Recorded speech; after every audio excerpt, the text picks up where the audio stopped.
Yes, mga palangga, inside donut, isa din ito sa mga paninda namin sa school canteen. I-share ko ito sa inyong mga palangga. Hindi na natin dito kailangan ng oven. At hindi na tayo gagastos pa ng malaki para sa ating frosting at filling. Kaya wag na nating patagalin ito. Simulan na po natin.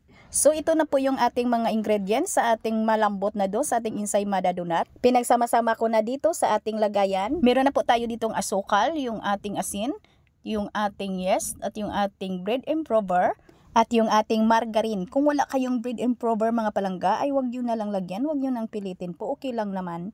At haluin lang po natin. Mga palangga, ay pareho lang naman ito talaga sa ating donut na Bavarian or yung mga donut po natin na malambot. Simuman lang ito yung ating mga sangkap. Yung ating mga measurements sa ating mga ingredients ay nasa video screen lang po natin. At ayan, pagkatapos natin yung durugin, yung ating margarine sa ating asukal, ilagay na po natin yung ating mantika at yung ating tuwig. At pagkatapos po nating tunawin dito yung ating mga dry ingredients, ay ilagay na po natin dito yung ating harina. Kung wala kayong spiral mixer mga palangga or dough roller, pwede talaga ninyo itong masahin ng mano-mano hanggang sa mapakinis po natin yung ating dough. Kailangan ay ma-achieve po talaga natin yung makinis po natin na dough.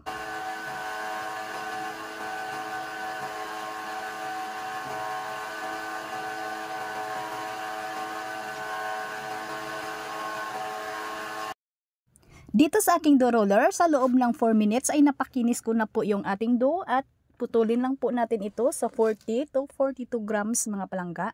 Kayo depende na din yan sa inyo kung ilang gramo yung gusto ninyong putol dito at kung magkano yung bintahan po ninyo. Kasi ako ay nagbibigay lang po ako ng recipe at ideya. Kaya kayo talaga yung masusunod kung magkano yung gramo na gusto ninyo dito sa inyong putol at kung magkano talaga yung inyong bintahan dito, kasi hindi naman talaga tayo magkapareho ng bintahan ng ating mga paninda kasi magkaiba-iba po tayo ng binibilhan po nating mga price ng ating mga ingredients. Di po tayo magkapareho ng costing.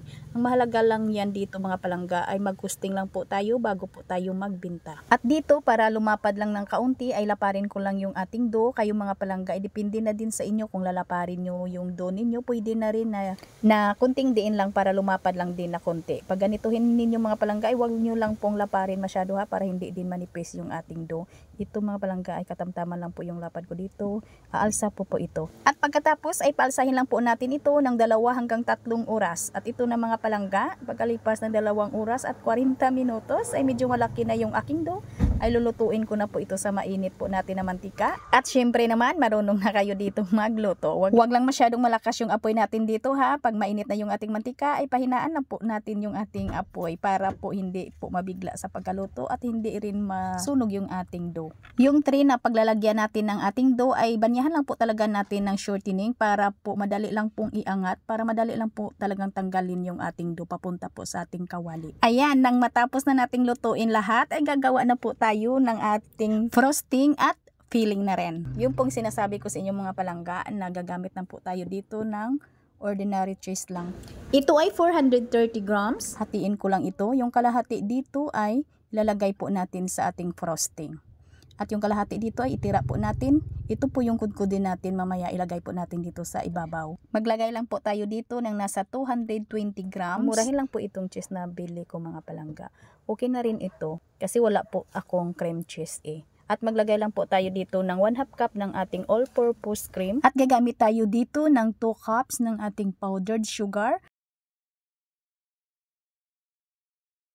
At hindi din ako dito gumamit ng mamahalin pong butter. Ito po yung nilagay ko.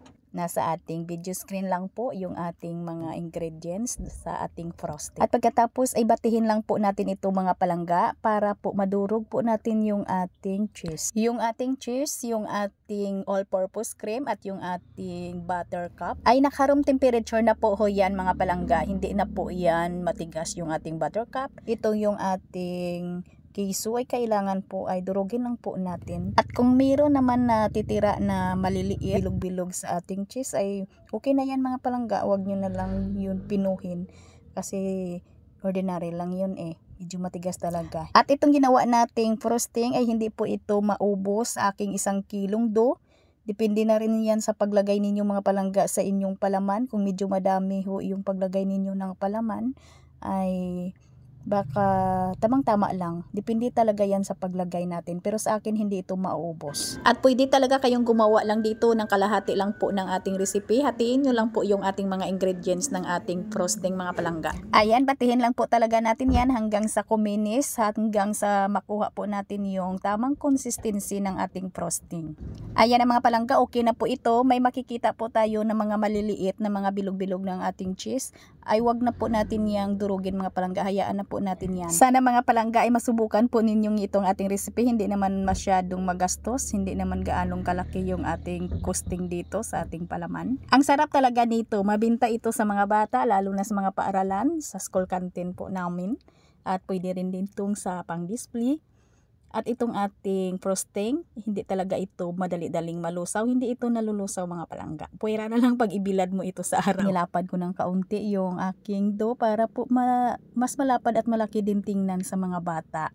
Kayo depende na sa inyong mga palangga. Pwede naman yung paumbok. Ay, ang bango nito ng ating palaman ha. Nakakatakam talaga. Sa itsura pa lang, ang sarap na.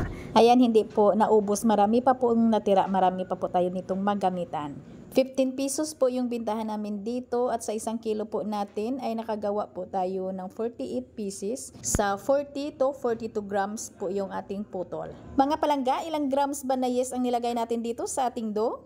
Sa first comment na tama, si Inday na ang bahala. Magkita-kita po tayong muli. Ito pong inyong Kainday Tinapay. Sana masubukan po ninyo ito ha. Pakishare na lang po yung ating video para marami pa pong matulungan sa ating recipe na ito. Magkita-kita po tayong muli. Ito pong inyong Kainday. Bye-bye.